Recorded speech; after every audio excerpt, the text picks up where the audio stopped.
Au Mali, l'état-major général des armées a annoncé à travers un communiqué avoir mené jeudi et vendredi des opérations contre les groupes terroristes à Oungel, dans la région de Nampala, et ses environs. Selon l'armée malienne, une trentaine de terroristes ont été neutralisés. Des armes et des véhicules auraient également été saisis. Cette actualité malienne nous emmène notamment à ce qui s'est passé cette semaine. Les Maliens ont pu assister à travers leur télévision à l'élévation de Assimi Goïta au grade de général d'armée 5 étoiles, ce qui fait de lui le plus haut gradé du pays.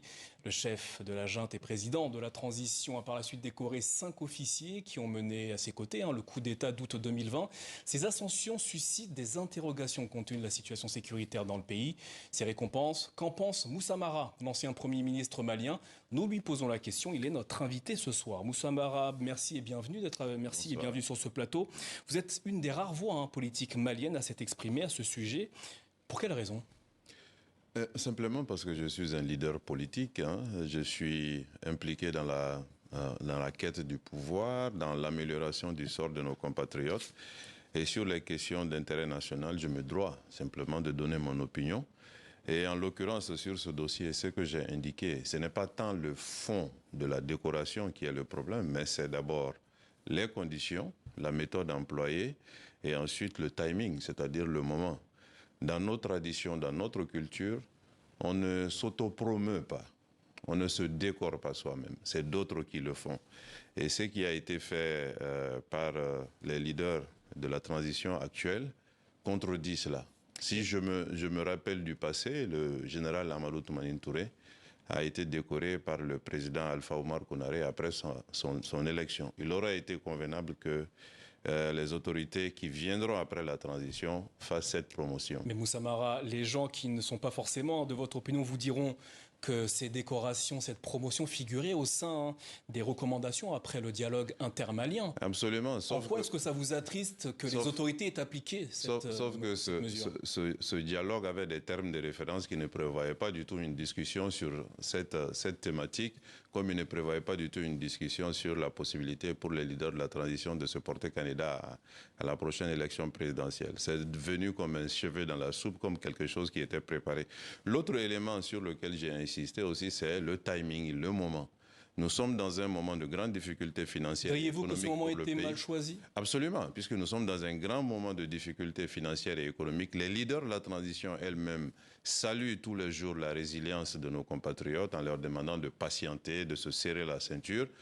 Je pense que ce n'est pas le moment pour eux de s'adjoindre des grades supplémentaires qui ont des coûts, même si les coûts ne sont pas significatifs, mais la symbolique et avec les avantages qui vont avec. Absolument. En août dernier, justement, en parlant d'avantages, en août dernier, vous avez publiquement renoncé aux privilèges associés à votre statut d'ancien ministre, ancien Premier ministre au Mali. Absolument. Pour quelle raison? Vous souhaitiez donner l'exemple? Absolument. Mais absolument, parce que je voulais faire écho à ce que les leaders de la transition eux-mêmes disent depuis maintenant quelques mois, c'est de dire le pays rencontre des difficultés, il faut réduire le train de vie de l'État, les Maliens doivent patienter, les conditions vont être meilleures plus tard. Sauf que ces leaders eux-mêmes ne donnent pas cet exemple. Donc il y a un écart entre ce qui est pratiqué et ce qui est observé. C'est pourquoi moi je dis, je perçois des subsides de l'État, je renonce à ces subsides et je les invite, responsables du pays aujourd'hui, de joindre l'acte à la parole et de faire des économies à notre trésor qui souffre. Après ces promotions, craignez-vous une militarisation de la sphère politique au Mali?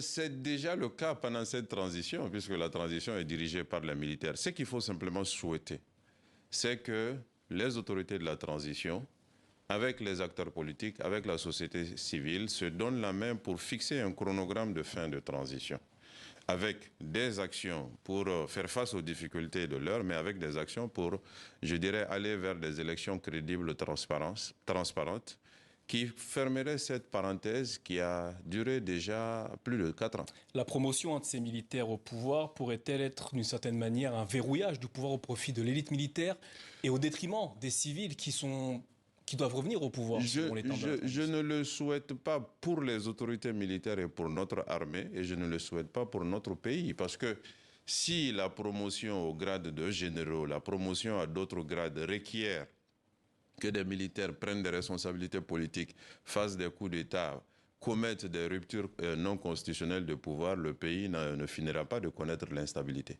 Il faut que nous revenions à l'ordre constitutionnel, que nous revenions à une gouvernance stable et une gouvernance, je dirais, vertueuse, que l'armée joue le rôle régalien qui lui incombe et que les autorités civiles gèrent le pays à la suite d'élections où les Maliens doivent avoir le choix de désigner qui ils souhaiteraient diriger leur pays. Moussa Mara, autre sujet. En ce moment au Mali, le procès des affaires de l'achat de l'avion présidentiel et des équipements militaires surfacturés est suspendu.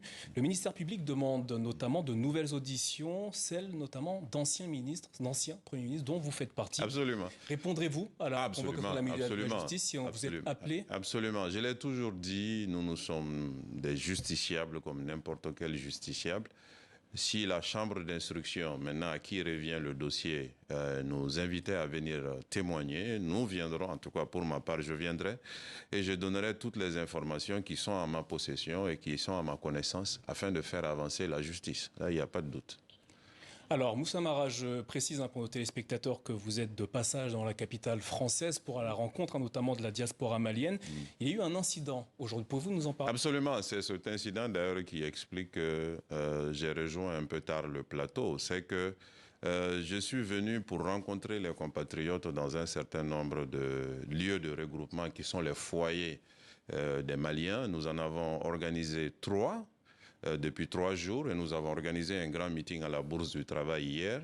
Manifestement, la dernière rencontre qui devait avoir lieu aujourd'hui avait été préparée par un certain nombre de personnes qui sont venues perturber la rencontre et qui ont même voulu utiliser la violence physique contre les personnes qui venaient participer à cette rencontre. Donc de manière tout à fait sage, nous avons souhaité arrêter le meeting et nous avons fait intervenir les forces de l'ordre pour que les Maliens, entre eux-mêmes, ceux qui assistaient à la meeting, qui représentaient de très loin la majorité, et les petits groupuscules qui étaient là pour le perturber. Nous avons voulu vraiment faire en sorte qu'ils ne s'attaquent pas entre eux et ne se commettent pas de violence les uns contre les autres. Moussa Mara, merci d'avoir répondu à nos questions ce soir. Ainsi va l'actualité.